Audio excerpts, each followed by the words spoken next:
So if you're ever out for dinner one night and you're with a couple of friends and you're wondering how someone's cologne or perfume lasts so long, there's actually a few hacks on how these people allow their cologne or perfume to last longer. So in this video, I'm gonna break down 5 hacks on what you can start doing so that your cologne will last a little bit longer. Now, if you haven't already, hit the like button on this video as it really helps out my channel grow. And don't forget to subscribe because I'm posting content like this every single week and I don't want you guys to miss it. I'm posting tons of content on Instagram and TikTok, so go ahead and follow me on there too. But obviously, before you go out, you're gonna shower. And after you get out of the shower, I want you to start applying a body lotion. Obviously, when you shower, you're stripping away your natural oils and it's gonna cause you to be dry. So as soon as you apply this body lotion, you're actually rehydrating your skin. So when you apply this body lotion to your skin and then you put your fragrance on, the fragrance is actually gonna stick onto the body lotion, which is gonna make your cologne a lot stronger. And you actually don't need to use a lot of your cologne when you're doing this. Now, I would obviously suggest not using a lotion that has a scent to it so that you don't get it mixed up with your cologne. There are tons of body lotions out there that are scent-free, so that you can just pretty much put it on and you'll still get the full benefit from your cologne. So not only are you getting the benefit from your cologne, but you're also moisturizing your skin. So the body lotion is obviously gonna help the intensity and prolong your cologne throughout the day. So now you don't have to worry when you start going out, your cologne is not gonna expire anymore because you're gonna get the full benefit of this cologne. All right, so this next one is actually something that I personally started doing very recently, and that's stacking your fragrances. So meaning you're combining 2 fragrances together. So obviously this takes a lot of testing and you have to experiment what actually works on your skin. But don't sleep on this because if you actually think about it, if you start combining 2 fragrances together, it's almost like you're creating a new scent. You're gonna have your own personal scent. And I guarantee people actually start to ask you, like, hey, what cologne are you wearing? What is that scent? It's so different, it's so original. So this is actually gonna separate you from a lot of other guys that are not doing this. I know for myself, when I start experimenting with some of my different scents in my closet, every time I use 2 different scents, people always notice it. Now to test this out, I want you to use your favorite scent, the one that works the best on your skin. Now from there, I want you to start looking at your second or third favorite colognes in your closet. Then you can start to experiment on your skin, on your pulse points of what actually smells good and what works for you. So just to give you guys an idea, I would start off with a citrus scent cologne mixed up with your woody or musky scent. Now for myself, I use Creed Aventus a lot. It's my favorite cologne that I have in my closet. So I combine the Creed Aventus cologne with my Tom Ford Oud Wood. Now the Tom Ford Oud Wood, if you don't know it or if you haven't smelt it, is very strong. It's very woody. Obviously that Creed Aventus cologne has a lot more of that citrus fresh scent. And every time I wear these 2 together, I get tons of compliments because it's different,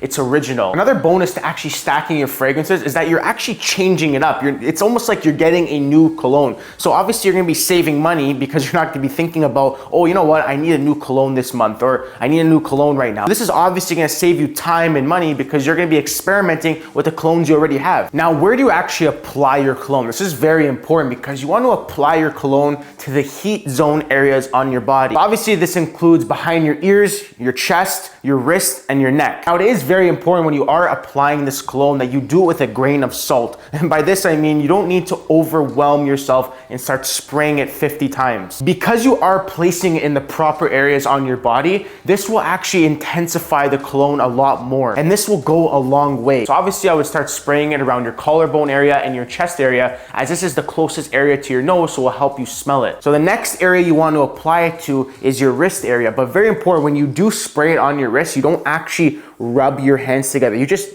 gently tap and that's all. Another area that you can apply it to is behind your ears, as this is a very warm spot on your body. So the reason why I'm actually giving you a couple of different options to use is because you gotta remember what kind of scent you're using. If the cologne is already very strong, then you don't need to really apply it to all these heat zone areas. As for myself, I have a Tom Ford Ombre Leather, and if I start spraying it too many times, it'll actually start to give me a headache. The colognes that are a lot more woody and musky, I tend to only use a few sprays. So another hack here that I was actually surprised with when I started doing this is actually putting a little bit of Vaseline on your pulse points. So meaning if you were to rub a little bit of Vaseline on your wrist area, behind your neck, in your ears, this is actually gonna prolong the cologne a lot more. So by putting this Vaseline on your pulse points, you're actually slowing down the rate at which it evaporates at. The Vaseline will actually hold down the cologne on your skin a lot longer. And again, you're getting an extra benefit from the Vaseline because you're moisturizing your skin at the same time. So again, guys, you don't need a lot of this stuff on your body. Again, you can just use a quarter size of this Vaseline and then rub it into your pulse points, and then you're perfect. So the last important tip of when applying your fragrance. Now, this is very important because a lot of people, I think, want to rub the fragrance into their body,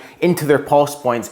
But what you're doing is you're actually creating friction. You can actually change the scent of this fragrance. Now, like I was saying before, you actually want to dab it when you put it on because this is actually going to help and prolong the scent throughout the day. This will actually help distribute the cologne, which will help the cologne last a lot longer. Now, obviously, another important point of why you shouldn't be rubbing the cologne is because it could actually cause your skin a lot of irritation. So the next time you're applying your cologne, just remember not to actually rub it into your skin, but just to lightly dab it. So there you have it, guys. That was 5 fragrance hacks that you guys can start using before you start putting your cologne on. So obviously, this stuff is gonna take you to the next level. That is my goal on this channel, is to get you ahead, get you further ahead of other men out there. So I'll see you all in the next video.